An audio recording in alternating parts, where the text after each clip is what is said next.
तो एसपी सांसद रामजीलाल सुमन के राणा सांगा पर दिए बयान के बाद आक्रोश थमने का नाम नहीं ले रहा और विरोध में आगरा में आज राणा सांगा की जयंती पर करणी सेना रक्त स्वाभिमान रैली करने जा रही है, जिसको लेकर पुलिस प्रशासन अलर्ट है।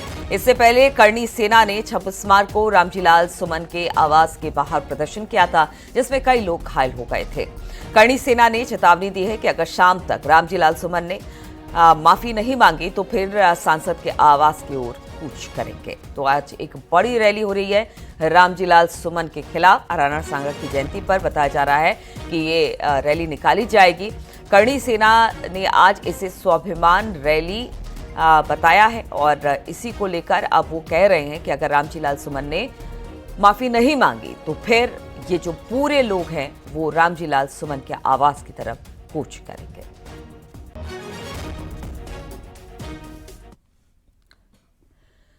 अलीगढ़ में अखिलेश यादव के पहुंचने पर जहां समर्थकों ने नारे लगाकर स्वागत किया, तो वहीं दूसरी तरफ क्षत्रिय समाज के लोगों ने अखिलेश का विरोध जताया। अखिलेश ने कहा कि बीजेपी अपनी नाकामी छिपाने के लिए, ध्यान भटकाने के लिए ये सब कर रही है। देखिए जरा की रिपोर्ट।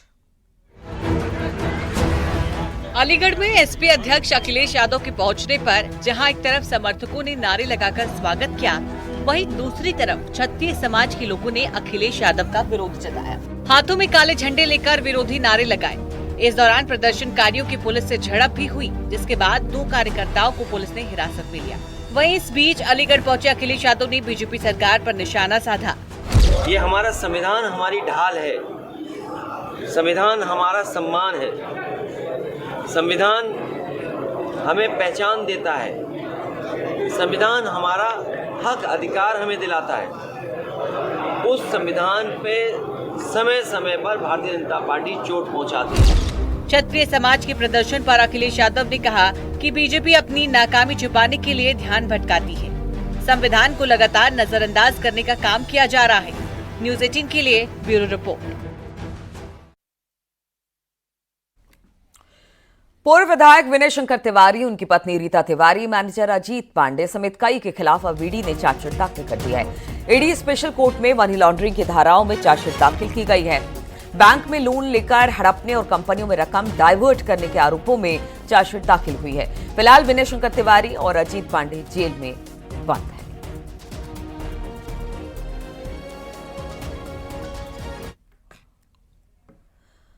और संभल हिंसा के एक और आरोपी की गिरफ्तारी हुई है। नखासा थाना पुलिस ने हिंसा के आरोपी कामरान को गिरफ्तार कर लिया है। संभल हिंसा में अब तक कुल 83 आरोपी गिरफ्तार किए गए हैं और बताया जा रहा है कि इसके बाद इसे भी गिरफ्तार किया गया। इसकी भी संलिप्तता संभल हिंसा में थी। नाम कामरान बताया जा रहा है, जिसे अब पुलिस ने गिरफ्तार कर लिया है। यानी कि कुल मिलाकर 83 लोग अब तक गिरफ्तार हो चुके हैं।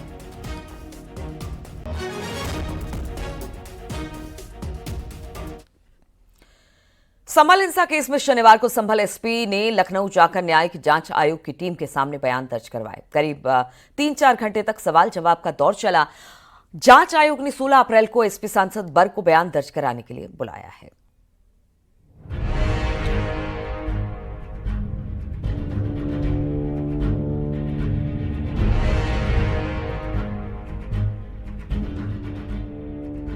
संभल हिंसा केस में एसपी कृष्ण कुमार विश्नोई अपना बयान दर्ज करवाने लखनऊ पहुंचे। न्यायिक आयोग के सामने पेश हुए संभल एसपी से करीब 4 घंटे तक पूछताछ हुई। 3:30 बजे तक उन्होंने डिटेल में जितने भी मसले थे उन सब पे बातचीत की, उन सब के संतोषजनक जवाब भी दिए। उनके द्वारा जो एविडेंसेस, साक्ष्य और विवेचना में जो प्रगति है उसकी डिटेल्स मांगी थी, उन सारी डिटेल्स आयोग को दे दी गई है। आयोग के द्वारा उन सारे बयानों को नोट कर लिया गया है। आयोग के सदस्य और पूर्व डीजीपी ए.के. जैन ने बताया कि 16 तारीख को संभल सांसद जियाउर रहमान बर्ग के बयान भी दर्ज किए जाएंगे।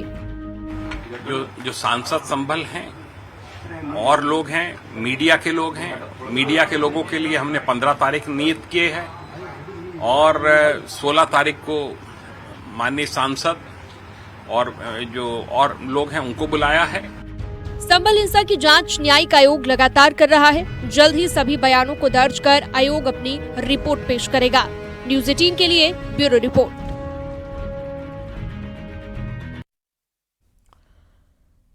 लखनऊ में सीएम योगी आदित्यनाथ पूर्व राज्यपाल स्वर्गीय लालजी टंडन की जयंती पर उनकी प्रतिमा पर माल्यार्पण करेंगे।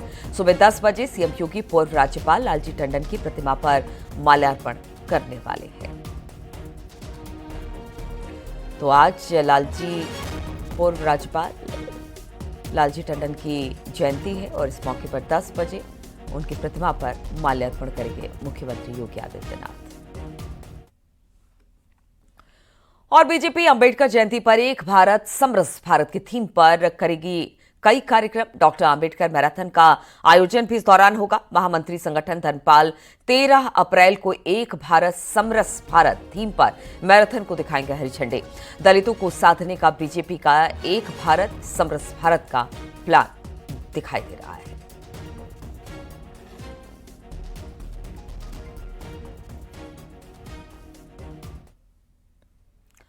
शुक्रवार को मोदी का 50वां काशी का दौरा था और इस दौरान एक जनसभा में प्रधानमंत्री मोदी ने परिवारवाद पर बड़ा प्रहार कर दिया। देखिए जरा ये रिपोर्ट। पीएम मोदी अपने संसदीय क्षेत्र वाराणसी पहुंचे। अपने 50वें दौरे पर काशी में पीएम मोदी ने 3,884 करोड़ रुपए की 44 विकास परियोजनाओं की सौगात दी। इस मौके पर पीएम ने कहा कि काशी मेरी है और मैं काशी का हूँ। मेरी काशी प्रगतिशील भी है। काशी अब पूर्वांचल के आर्थिक नक्शे के केंद्र में है। जौने काशी के स्वयं महादेव चलावलन आज उहे काशी पूर्वांचल के विकास के रथ के खींचत हो। इस मौके पर पीएम मोदी ने परिवारवाद पर करारा प्रहार किया।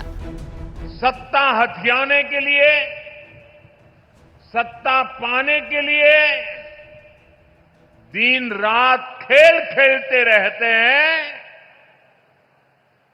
उनका सिद्धांत है परिवार का साथ, परिवार का विकास। पीएम मोदी ने वाराणसी दौरे को लेकर गंगा घाट पर उनके स्वागत और लंबी उम्र के लिए आरती की गई। इस मौके पर लोगों ने पीएम मोदी के बैनर लेकर नारे भी लगाए। न्यूज़ 18 के लिए ब्यूरो रिपोर्ट।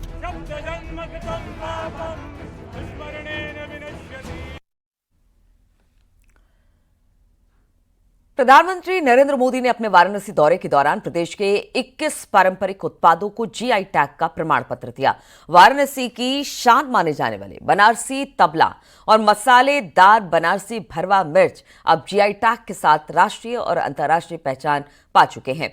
वाराणसी के अन्य प्रमुख उत्पाद जैसे कि shehnai, metal casting craft, mural painting, लाल पेड़ा, ठंडई, तिरंगी बर्फी और चिरई गांव का करौंदा भी जीआई टैग अब उसे मिल चुका है। इससे जुड़े कारीगर और उत्पादकों को वैश्विक बाजार में नई पहचान और बेहतर आय के अवसर मिलेंगे। जीआई टैग की सूची में मथुरा की झांसी क्राफ्ट, सांझी क्राफ्ट और बुंदेलखंड का काठिया गेहूं, बरेली का फर्नीचर, जरी जरदोजी, टेराकोटा, पीलीभीत की बांसुरी, चित्रकूट का वुड क्राफ्ट, आगरा का स्टोन इनले वर्क और जौनपुर की इमरती भी शामिल है। उत्तर प्रदेश अब तक 77 जीआई टैग प्राप्त उत्पादों के साथ भारत का पहला राज्य बन गया है। इनमें से अकेले 32 जीआई टैग काशी क्षेत्र के हैं, जिसमें ये क्षेत्र दुनिया का जीआई हब बन गया है। टूल है हमारे हैंडीक्राफ्ट, हैंडलूम या एमएसएमई या अन्य जो भी खाद्य पदार्थ हैं, इस तरह के जो भी उत्पाद हैं, उनको बेहतर मार्केटिंग, उनको पहचान दिलाने के लिए तो उस जीआई सर्टिफिकेशन के अंतर्गत आज माननीय प्रधानमंत्री जी के कार्यक्रम में 21 नए उत्पादों को जीआई सर्टिफिकेट माननीय प्रधानमंत्री जी और मुख्यमंत्री जी के कर कमलों द्वारा प्रदान किया गया है। और बरेली से खबर लेते हैं, जहां पर पूर्व सांसद भाजपा नेता धर्मेंद्र कश्यप का एक चेतावनी वाला वीडियो वायरल हुआ है। उनका लोकसभा चुनाव में हुई हार का दर्द भी छलका। उन्होंने हार को लेकर अपने विरोधियों पर निशाना साधा। क्या कुछ कहा, सुनिए जरा। बच नहीं सकता। जिन्होंने हमें लोकसभा जाने से रोका है, हम उनको विधानसभा का मुंह नहीं देखने देंगे। 2027 आ रहा है, फिर पूरा हो जाएगा, लेकिन चिंता तुम करो, हम चिंता करने वाले नहीं। एक एक से बदला लिया जाएगा, निश्चित लिया जाएगा, बच नहीं सकता। जिन्होंने हमें लोकसभा जाने से रोका है, हम उनको विधानसभा का मुंह नहीं देखने देंगे। और नोएडा में फीस का विवरण न देने वाले 66 स्कूलों को डीएम के निर्देश पर नोटिस जारी कर 1-1 लाख रुपए का जुर्माना लगाया गया है। वहीं 3 स्कूलों में मानक से ज्यादा फीस वसूली है। उनके संचालक को नोटिस जारी कर स्पष्ट कारण मांगा है। साथ ही इन तीनों स्कूलों को अतिरिक्त फीस वापस करने के निर्देश दिए गए हैं। डीएम ने 7 टीमों का गठन भी इसे लेकर किया है। जितने भी फीस बढ़ाए गए उनको वापस करना पड़ेगा, जो अतिरिक्त फीस है, और साथ ही साथ 1-1 लाख का जुर्माना भी कई स्कूलों पर डीएम ने लगाया है। फीस विवरण ना देने पर यह फाइन लगाया गया है।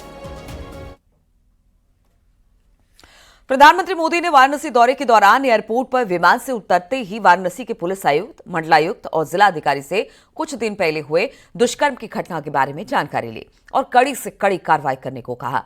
अब इस मामले में उत्तर प्रदेश डीजीपी का भी बयान सामने आ गया है। पहले से ही जो पूरी कार्रवाई हो चुकी है, जो पीड़िता के बयान के आधार पे उसमें कार्रवाई की जा रही है और 10 से अधिक लोग भी उसमें गिरफ्तार किए जा चुके हैं। लखनऊ से खबर, जहां पर रिटायर्ड डॉक्टर को डिजिटल अरेस्ट कर 95 लाख रुपए की ठगी का मामला सामने आया है। रिटायर्ड डॉक्टर बीएन सिंह को जालसाजों ने 2 दिन तक डिजिटल अरेस्ट करके रखा।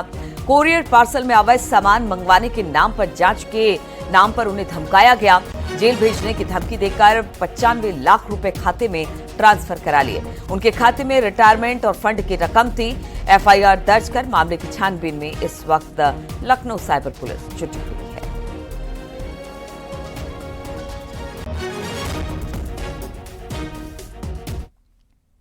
और कानपुर से अगवा एक जयपुर में बेची गई लड़की के मिलने और खरीदने वाली महिला को पकड़े जाने के बाद पुलिस की पूछताछ में पता चला कि वो मानव तस्करी का गिरोह चला रही थी और अब तक 15,000 से ज्यादा लड़कियों को सामूहिक विवाह के लिए बेच चुकी है।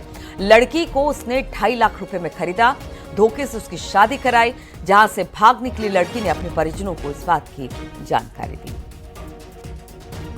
फिर हमारी टीमें राजस्थान गई, वहाँ से जो भी वांछित अभियुक्त थे 2 इसमें, उनको गिरफ्तार किया गया और सारे अभियुक्तों को यहाँ न्यायालय में प्रस्तुत किया गया। इसमें पीड़िता का मेडिकल परीक्षण और उसके बयान आदि की कार्रवाई प्रचलित है। अब इसमें जो भी रेलिवेंट सेक्शंस हैं उनमें हमने उनको वृद्धि करते हुए उसका रिमांड प्राप्त किया है। शुक्रवार को हापुड़ में आंधी के दौरान आग का तांडव देखने को मिला, जहां पर 3 अलग अलग जगहों ईंट भट्टे, खेत और जंगल में आग लगने की घटना सामने आई। सूचना पर पहुंची फायर ब्रिगेड टीम ने आग पर काबू पाया।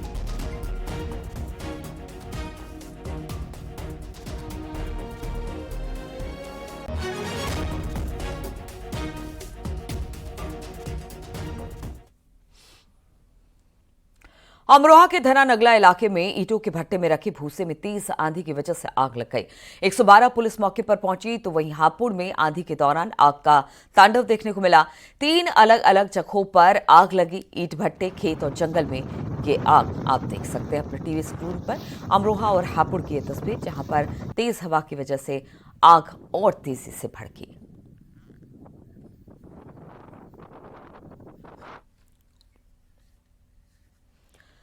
बुलंदशहर में तेज आंधी से दर्शक दीर्घा में बिजली का खंभा गिरा। खंभे की वजह से दीवार भी गिरी। गनीमत रही कि हादसे के वक्त दर्शक दीर्घा में कोई मौजूद नहीं था। नुमाइश ग्राउंड में बुलंदशहर महोत्सव 2025 आयोजित हो रहा है। आज कल पंजाबी सिंगर काका की लाइव परफॉर्मेंस होनी थी, इसलिए हजारों की संख्या में लोग जुटे थे। पुलिस ने सुरक्षा को देखते हुए सभी लाइट्स बंद करा दी।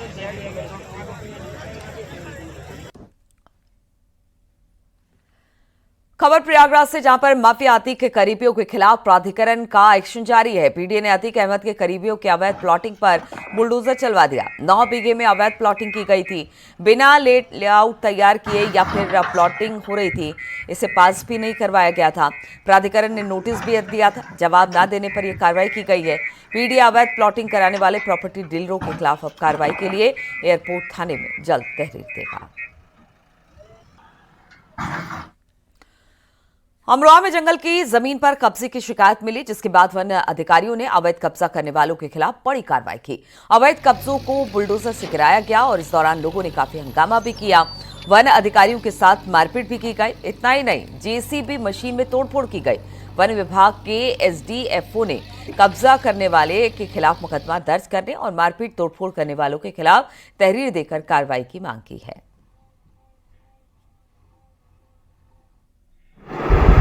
जेसीबी मशीन के माध्यम से अतिक्रमण को हटवाते हुए सुरक्षा खाई को दी और उसके बाद वृक्षारोपण हेतु गड्ढे खोदने का कार्य शुरू कर दिया। इस कार्य में पुलिस विभाग को मैं धन्यवाद देना चाहूँगा, उनके द्वारा भरपूर सहयोग उपलब्ध कराया गया। इटावा में मेजर ध्यानचंद स्पोर्ट्स कॉलेज में कबड्डी खिलाड़ी ने फांसी लगाकर जान दे दी। छात्र राजीव सिंह गोरखपुर का रहने वाला था। 14 जनवरी 2022 को स्पोर्ट्स कॉलेज में कक्षा 7 में प्रवेश किया था। स्पोर्ट्स कॉलेज के रूम नंबर 18 में फांसी लगाई गई। आत्महत्या के कारणों का पता नहीं चल पाया है। छात्र के पास से कोई सुसाइड नोट भी बरामद नहीं हुआ है। आपको बता दें कि स्पोर्ट्स कॉलेज में ये कोई पहला केस नहीं है, इससे पहले भी कई छात्र छात्राएं सुसाइड कर चुके हैं। और ये फिर बिना पैर से हटाते हैं, जब सुसाइड करते हैं, वो देखा है आपने लाइव सुसाइड उसका। उन्नाव में रिटायर्ड कर्नल ने कैब ड्राइवर पर पिटाई का आरोप लगाया है। कर्नल ने केस दर्ज किया और आरोप लगाया कि 5 अप्रैल की रात उसने कानपुर से कैब बुक कराया, जिसका ड्राइवर वसीक रजा भी था। फोन पर कर्नल वक्फ कानून बनने पर अपने दोस्तों से तारीफ कर रहे थे। कर्नल का आरोप है कि मुस्लिम ड्राइवर ने लोकेशन भेजकर अपने साथियों को बुलाया और मारपीट करने लगा। इसके साथ ही उनके रुपए और बैग भी छीन लिए। पुलिस ने आरोपी ड्राइवर को गिरफ्तार कर लिया है, लेकिन कई वीडियो वायरल रहे हैं जिसमें कर्नल नशे की हालत में हंगामा करते हुए दिखाई दे रहे हैं और कैब ड्राइवर को दौड़ाते हुए नजर आ रहे हैं। फिलहाल मामले की छानबीन आर्मी वाले भाई साहब जो हमको मार रहे थे, ये एडीएम सिटी से पुलिस वालों की बात कर। तो इन तमाम खबरों के साथ इस बुलेटिन में फिलहाल इतना ही। रुकेंगे छोटे से ब्रेक के लिए, लौटेंगे उत्तराखंड की खबरों के साथ।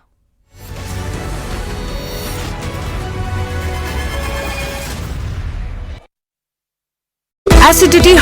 आप देख रहे हैं न्यूज़ 18 उत्तर प्रदेश उत्तराखंड।